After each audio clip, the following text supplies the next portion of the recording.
on m'a proposé d'être commissaire d'une exposition pour marquer l'anniversaire des 10 ans de l'établissement public de Paris-Saclay.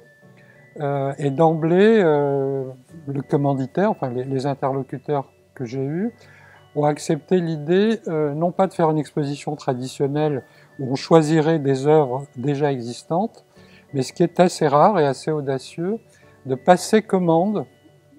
à un certain nombre d'artistes. C'est-à-dire l'idée était, à partir d'un choix, d'une première proposition d'artiste que j'ai faite, l'idée c'était de demander à chaque artiste de réaliser des œuvres faites spécialement pour l'exposition et en prenant en compte la spécificité de ce que recouvrait l'ensemble du territoire sous l'appellation établissement public d'aménagement Paris-Saclay.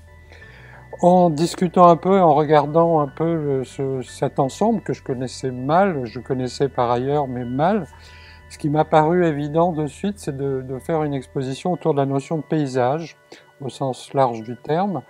avec les trois sens de paysage, paysage humain, paysage urbain, paysage naturel. Et ensuite, l'idée, c'était de multiplier les regards, de multiplier les points de vue.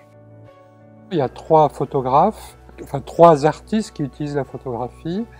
un plasticien qui est un artiste numérique, qui fait des grands environnements numériques, des installations numériques, un peintre, dessinateur, sculpteur, installateur, et un dessinateur, peintre. Tous les artistes ont visité le territoire, l'ont arpenté,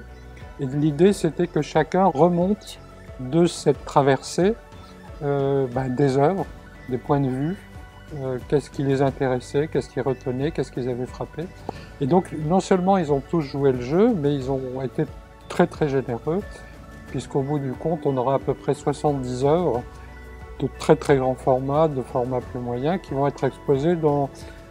théoriquement 7 ou 8